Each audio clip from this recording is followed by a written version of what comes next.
Okay, I'm back here with part 3 of my review. I'm sorry if it's in 3 parts. Like I said, towards the end of part 2, I thought I had heard something. That's why I kind of was silent for a minute and I checked my door and everything to see if I heard anything. Apparently I was just hearing things. But anyway, Sally, like I said, towards the end of part 2, they come up with a proposal that basically allows the ancient onyx to remain in the Echidna ruins, and that the Fidel clan, the Fidel nation, will let it rest there since the land is taboo, and that the Wolfpack nation will retrieve it for either group with supervision. And that, as she points out, let it be shared, and when not in use, held by no one at all. In other words, she is saying, use this as a start to having a peaceful coexistence between each other. Now, Lupe does go on to mention that too much time has passed between both nations in too short a time to reconcile it all with one gesture. Now, the Fidel Queen does agree, but this proposal is a start to reconciliation, basically to a peaceful coexistence, and Lupe agrees that it is. Now we get towards the end of the book, and we see that Sally, Sonic, and yes, even Big, are being welcomed into the Wolfpack nations as brothers and as equal brothers and sister of that nation. And basically they place their hands on the ancient onyx with Lupe and all the wolves howling into the sky and basically saying, with the blessing of the ancient onyx, we raise our voices to the stars so that the brothers and sisters who have left this world, in other words, those that have passed on before them, so know that there are 3 more amongst them. In other words, let them know that there are 3 more members of the Wolfpack nation now. Now, Sally does kind of silently gesture towards Sonic that this ancient onyx looks like a Chaos Emerald. Seeing how important it is to both nations. Now, Sonic does agree, but he also says there are only 7 emeralds. And he knows Chaos Emerald, and by doing so, he knows basically Sonic does say, yes, it does look like Chaos Emerald, but there are only 7 emeralds.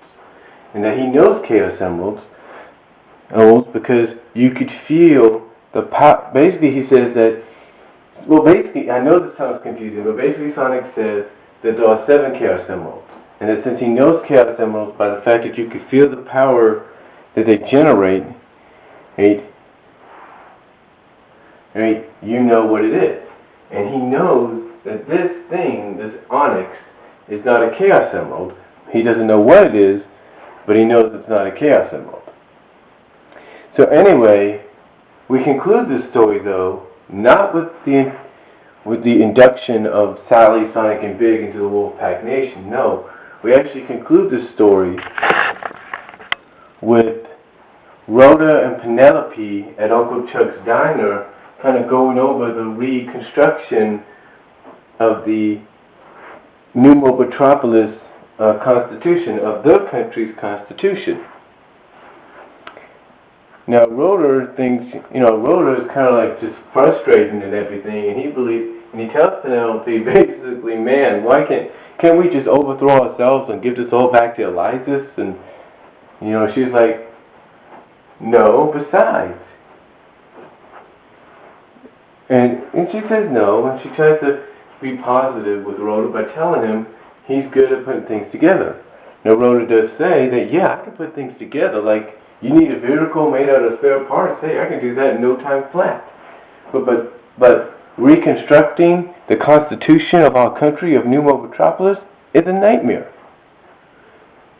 Now Penelope does agree that it would. Now Penelope does add that it would go faster if Hamlin was there, and she asks how long does it take for him to run home to grab his notes.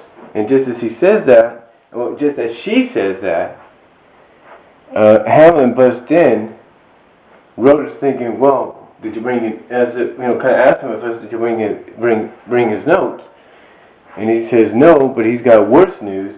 Because he had just heard from the Arctic Freedom Fighters that the Dark Age Legion has Roder's herd. In other words, has his family. And that's where we end issue 214. And of course we have some fan art here, some good fan art. I don't know if anybody can recognize the art, but here's another one that kind of is a Sonic Sally supporter right here, if you can see that. But all this is pretty good. This is some fan art. Overall, the issue was pretty good. A good conclusion to the two-part Raining Cats and Dogs story.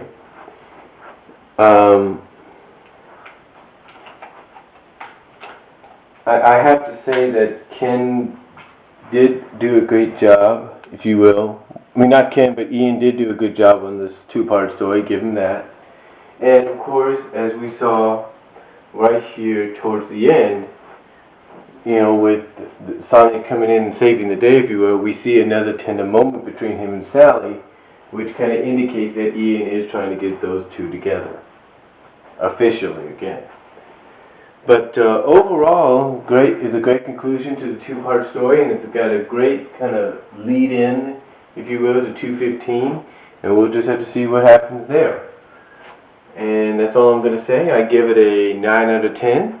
I know some people might feel that's a little high, but I have to say, like I said, it was a good conclusion. It had some great moments, some great humorous moments.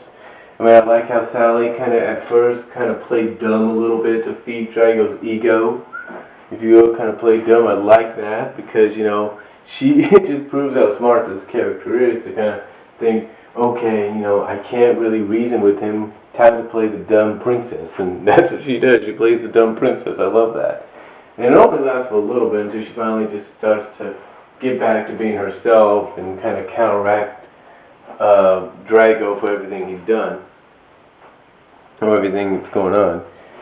And, overall, I liked it. I mean, I like how they brought both the nations together, the Fidel and the Wolfpack nations, to kind of, work together now in a peaceful coexistence, so that they can help defeat the Eggman Empire. So overall, a good issue.